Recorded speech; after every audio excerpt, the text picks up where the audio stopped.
So here I go again, recording an intro for my own podcast, but why not? Let's do that. It's episode 231, and I forgot to actually say what episode this is in this upcoming episode.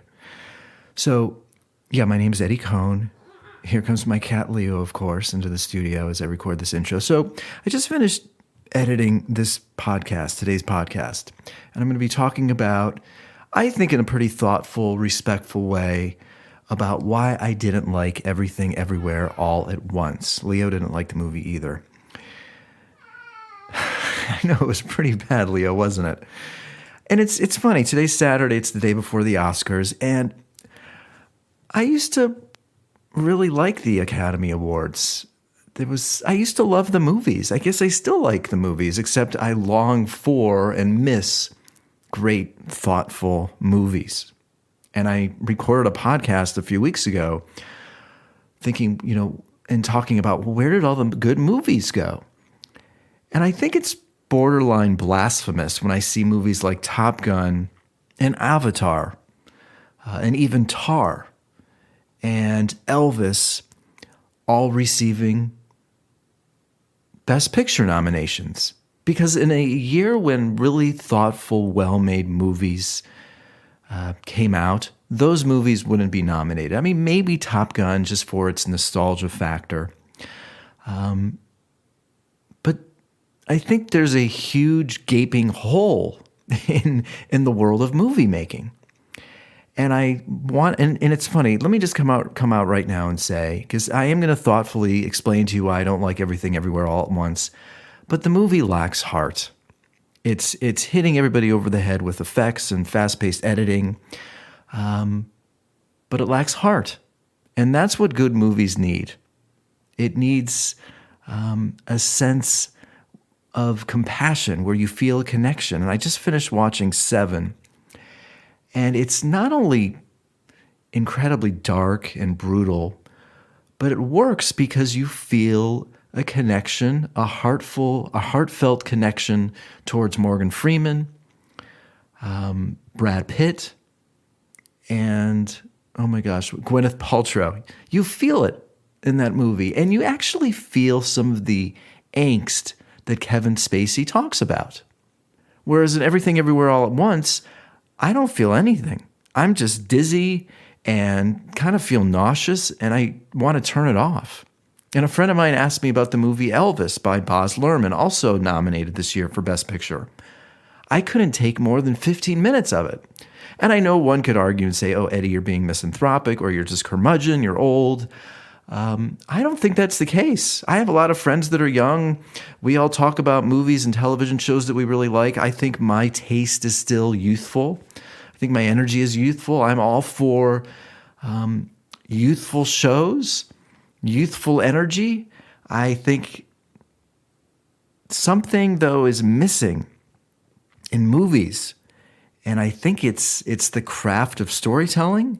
And I think it's having a movie that actually has a way of drawing you in, not through effects, not through split screens, but through heartfelt storytelling.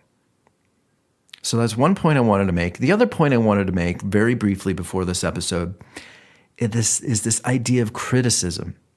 I think criticism is so valuable, but it's been watered down because anybody and their mother or father can go onto Twitter and just write a comment about, this or that they don't like, that they don't think is any good. It has watered down thoughtful criticism. I remember Rolling Stone when I used to read it. I think it was Peter Travers or Kenneth Turan for Newsweek. I used to look forward each week to read what they had to say about the movies every week because I thought they were so thoughtful, and it wasn't about politics or it wasn't about being polite. It was either good or it was bad.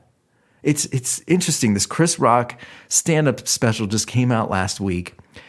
And, it's frustrating because you have left-wing media writers and pundits who are offended because they think Chris Rock is sort of being curmudgeon and he sounds angry. And then you have the right-wingers like the Ben Shapiros and the Megyn Kellys who are all for the Chris Rock special because he's being anti-woke. And I don't think either is true. I think Chris Rock is an artist and he's just expressing his point of view. And I think he's really funny. And yeah, he yells a lot, but that's sort of his shtick. And I thought it was great. It's like critics, the thoughtful critics that aren't connected to a major media news conglomerate, that sort of have these political connotations attached to them. Where did they go? It's like we need objective criticism that can value work and say, is this well made? And if you're offended by something, that doesn't mean that something is bad. Maybe if it's offensive, that's a good thing. I think it takes a very objective person to be able to objectively criticize something and really understand the work that is involved in making a movie or making a stand-up special. But I think something can be felt across all types of people, and that's heart. And I think people can get caught up in, the loudness of Chris Rock. But I felt a lot of heart in that stand-up special. I felt a lot of vulnerability, especially when he's talking about Will Smith at the end. Dave Chappelle, I feel a lot of heart when he's on stage. And yeah, he's frustrated, but it feels to me like he put a lot of work into his stand-up. And back to my point about Everything Everywhere All at Once, certainly they put a lot of work into this movie, but I don't feel any heart. I feel nothing. I feel this sort of mechanical machine hitting me over the head. And that is what's lacking in storytelling these days. So here's my attempt to thoughtfully explain to you why I did not like Everything Everywhere All at Once on today's episode. I'm going to dive a little deeper into criticism on my next episode as well. But enjoy the show. You know where to find me on social at Eddie Cohn or the Spiritual Spiral Podcast. But for now, enjoy today's episode.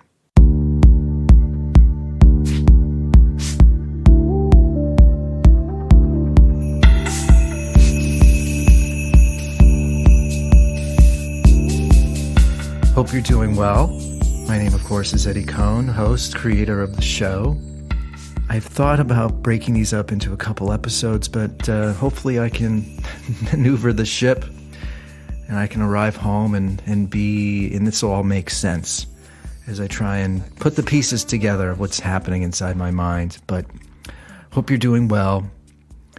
We are in the midst, and this sort of will begin the journey. We are in the midst of a rainstorm in LA that has truly been mesmerizing. I don't think I recall ever feeling this way about the weather in Los Angeles. We've had our moments of El Nino over the years, but I think the last couple weeks has been unlike anything I've seen out here. Just the amount of rain, the cold weather, 45, 50 degrees as a high here in LA is certainly not like 15, 20 degrees in Minnesota, but for LA, 45 degrees is pretty cold, pretty bitter cold. We've had sleet. We've had over 50 inches of snow up in Big Bear. I certainly want to try and get up there and ski. I hear it's absolutely beautiful up there. I can't imagine 50, 60 inches of snow in just like a few days, but that's what's been going on out here. And I started to think about, when was the last time you were mesmerized by sounds? We have a skylight in our place here, and just hearing the pounding rain hitting the skylight over the last couple weeks and looking out the window and hearing the rain fall and listening to the sleet, I was sort of just transfixed and in awe of what has been going on. And so I guess my first point here today, my first question will be, when was the last time you were mesmerized by sound? And I think those moments are becoming a little more challenging, and it's because of the very astute attention, detail on the visuals in this world that we live in nowadays. Everything is so visually intoxicating, trying to get your attention in a very quick amount of time. And I want to sort of flash back a little bit. I think sound is interesting because how does sound get your attention? I feel like we're hearing rain in the background, so that'll hopefully add to the immersion of this episode. So I want you to think about, when did sound last mesmerize you or take your breath away? And I think we reached a level in music making maybe 15 years ago where suddenly there was this interest in making music louder.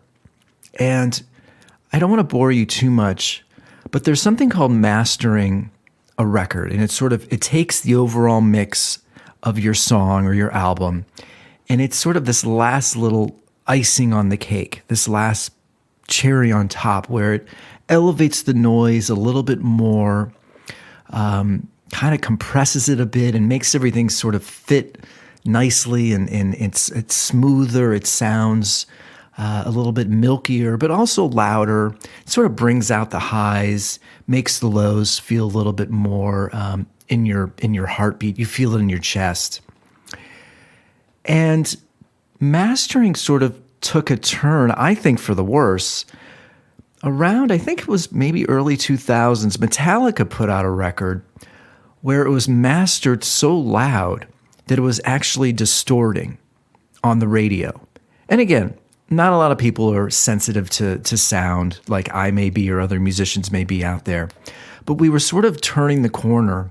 It became not about the songs. It became not about the heart of the music, but it became culturally about making things louder. It's like, what did it take to get people's attention through sound?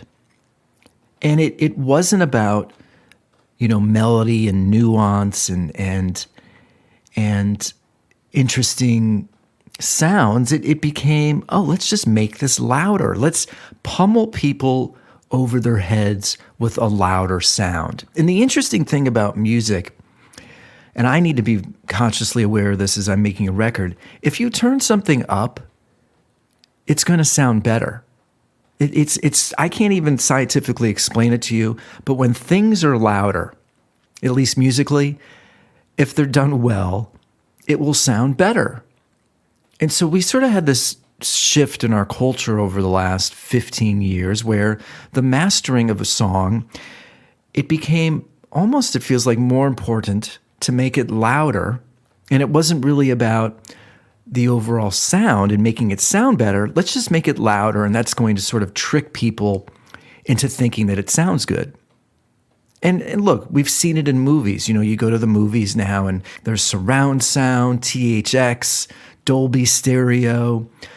They want people to shake, they being the filmmakers, they want people to shake in their seats because, again, all these sounds give people, if it's louder, it will give people the illusion that they're actually having a good experience. But again, I don't want to say that I'm more aware of what's going on. I think I'm just realizing that subtlety and nuance and not being bombarded over the head with effects and special effects and edits and loud sounds, that doesn't transfix me. That doesn't make me more curious. That doesn't impress me. When I go to a concert, I don't want it to be overwhelmingly loud where I get a headache and I can't even think straight. I mean, there has to be subtlety and nuance and dynamics, and you need to sort of feel the heart of the music. I was thinking about this point as I now transition to talking about movies. Before I make my point actually about movies, let me just give you some examples about art that I really like and think has a lot of heart. So I'll stick with music. I just saw Jack White on Saturday Night Live. He just did this amazing performance a couple days ago. I don't love Jack White's records, but every time I watch him perform live, I am awestruck because not only is it loud, but it's filled with so much emotion that I get goosebumps. I'm just sort of watching him sing and play, and it's just mesmerizing because it's sort of this perfect balance of not only is it loud, but he is filled with so much raw energy. You feel it just sort of bubbling off of his skin. It's like bubbling off of his hands as he's banging his guitar. So that is an example of music that to me has a lot of heart. And then I'm trying to think I'm going to talk about movies in a moment, but Schitt's Creek is a television show. That is an example of a show that has so much heart and depth. And yeah, on the surface, it's sort of this slapstick comedy. But there is so much brilliance in the way Eugene and Daniel Levy create that show, write that show. And the reason why it works is because you feel the heart of the characters. The acting is fantastic, but it's brilliantly written. And I don't know how they do it. They have this amazing connection to their craft, making you feel a connection to the characters. But that is an example of a show that is filled with heart. So let's sort of turn the page now and talk about this new movie that has been getting a lot of accolades. And of course, I've wanted to go see it, or I've wanted to see it for quite some time, but just haven't had the time. But I finally started watching it. And of course, I'm talking about Everything, Everywhere, All at Once. And every year it feels like there's a movie that's flowered and showered with accolade upon accolade. And I just listened to the Mark Maron podcast where he's speaking to the filmmakers, the two Daniels. And I have to say, I was spellbound by the show. I found them to be incredibly smart, creative, vulnerable, honest. They were talking about their craft as filmmakers and how they got into it and how they met each other. And I thought it was a really great talk. And what's one of my annoying pet peeves about Mark Maron is he'll literally interrupt his guests all the time. He just had Michelle Yao on his podcast a few days ago, and she's the main star of Everything, Everywhere, All at Once. I could not get past maybe 15 minutes because every time she's talking, he's just saying, yeah, uh-huh, yeah.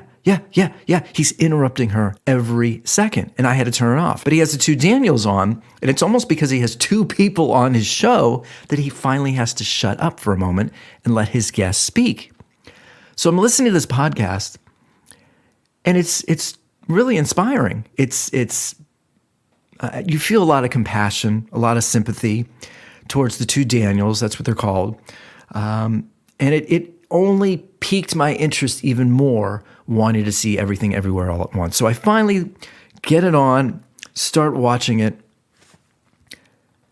And let me preface this by saying I'm not a huge fantasy fan, but when it's done well, I think great movies can cross over and get me interested in them. Like Pan's Labyrinth, I think it's by Guillermo del Toro, I think. Some of you may go on Twitter and tell me I'm inaccurate, but I think he's the filmmaker. Anyway, Pan's Labyrinth, brilliant. Shape of Water, brilliant. Lord of the Rings, not a huge fan of the books, but I think those movies are really well done. Now, what's interesting about these movies, the effects, of course, are fantastic. But they also have heart. They're written in a way that you feel a connection to the characters. So, to remind you my original point, music. If the music isn't as good as it used to be, one way that I believe producers, mastering engineers, record labels, they will make it louder to sort of try and make you feel sort of in this manipulative way that maybe you like the music. But maybe it's not very good. but except they're making it really loud. So in movies, what are they doing to get people interested in movies? If the story isn't good, if the characters aren't compassionate, if you can't connect with them, what are they doing? Well, they're making it surround sound. They're making the movies louder.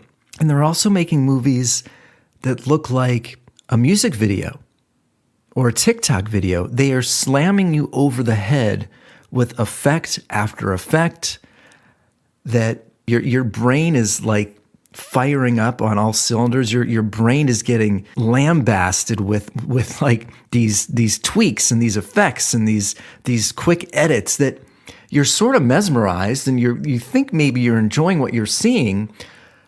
But after about 10, 15, 20 minutes, if you're not connecting with the humanity of the movie, I would suppose you're sort of thinking to yourself, boy, I'm not really connecting with this at all. Like at some point, you can be wowed by effects or loud sound, but at some point, I would think you would start to get bored or disinterested if you're not connecting with any of the characters. And so sure enough, that's exactly how I felt as I'm watching Everything, Everywhere, All at Once. I think that's what it's called. It's a strange title. You know, it's obviously well shot. Clearly the two Daniels are brilliant, quote unquote, filmmakers, but I am not feeling any emotional connection with anybody. And I'm not titillated by just seeing these quick effects and I'm not interested in entering the multi-universe or multiverse. Or maybe I would be if I was feeling a connection to the characters. But I felt nothing. I was void of emotion. I say to myself, how do these movies every year get showered with amazing reviews every year? Like, what are people watching? Are they being tricked by all the effects? Are they just sort of wowed because their brain is just being torpedoed with these wild effects and edits that you're sort of being bamboozled into thinking that, oh, what you're watching is really good. But if you strip all of that away, what are you really left with?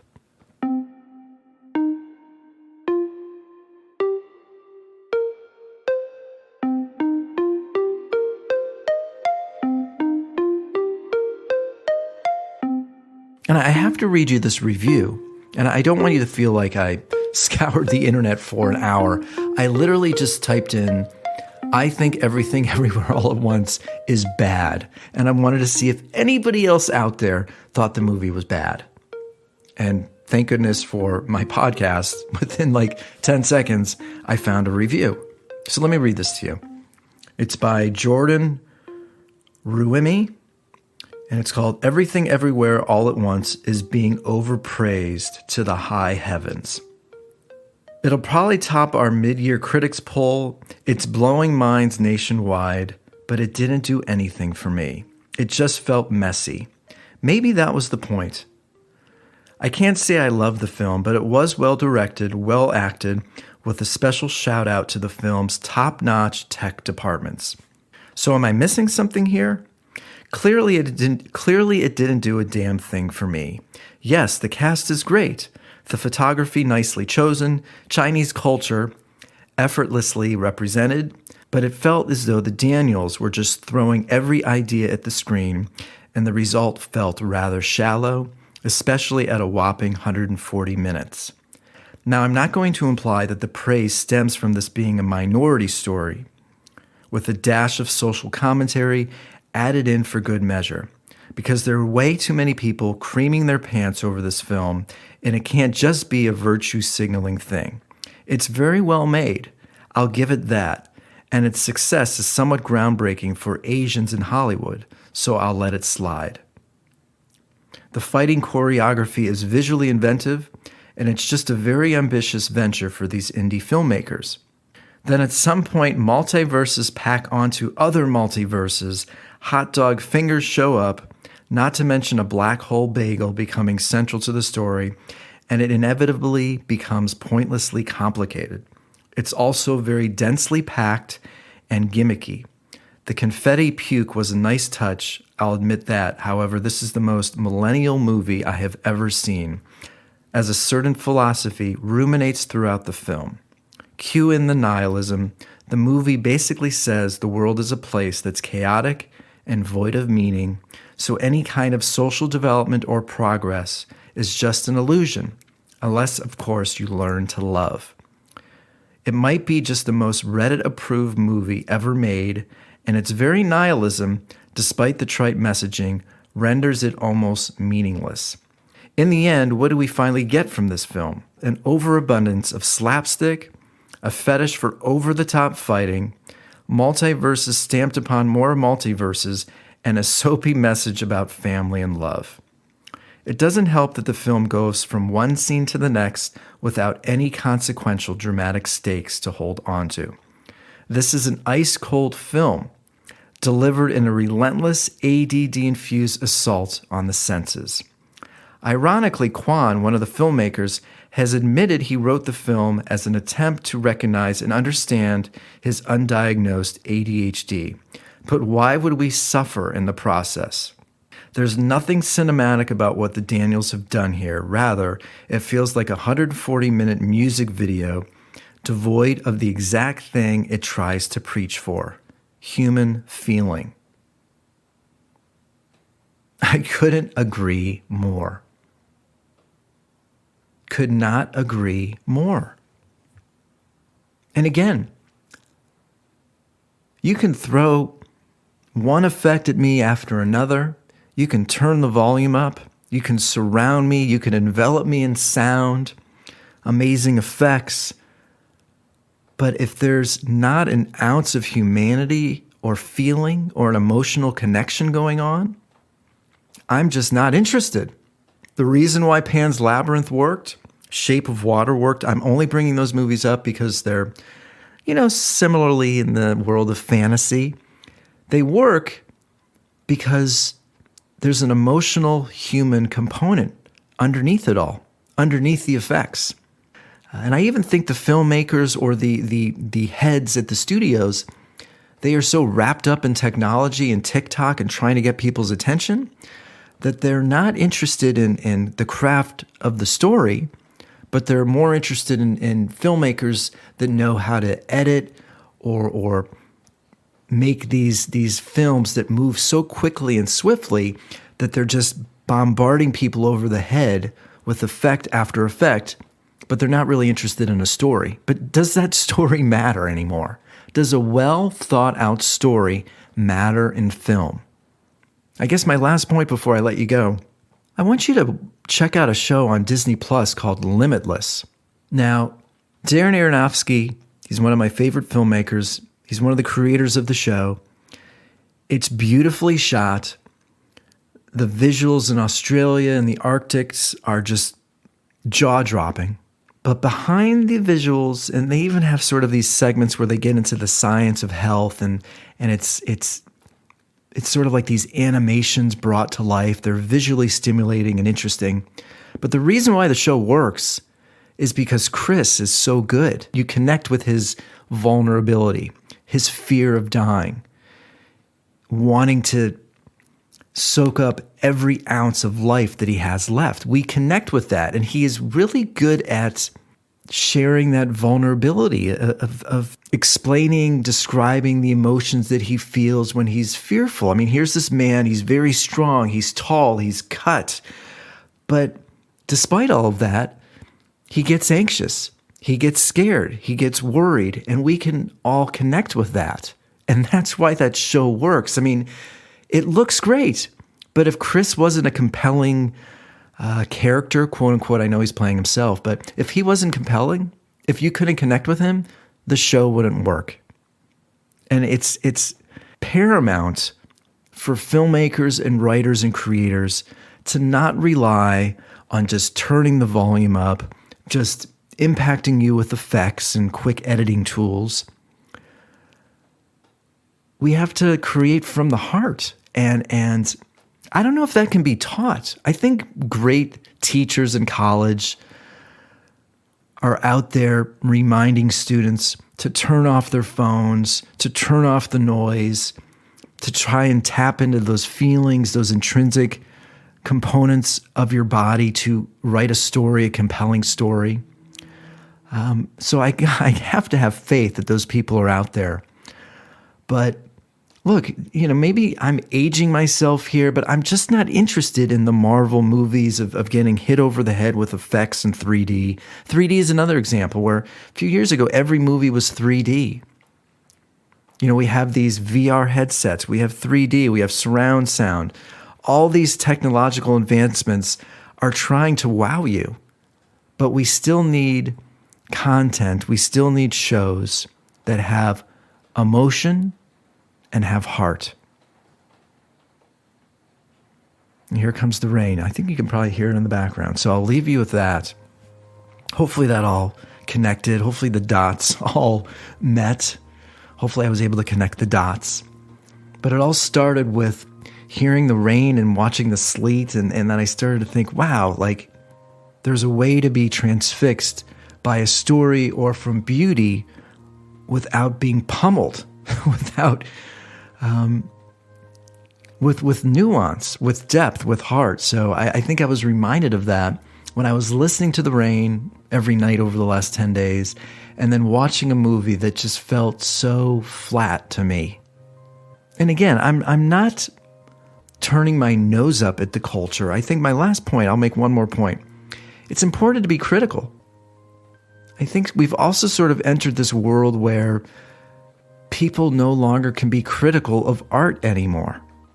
And I think being critical in a respectful way makes creators better. You know where to find me on all socials at Eddie Cohn or the Spiritual Spiral podcast. I'd love to hear from you. I'm getting a lot of viewers, quote unquote, or listeners in Europe.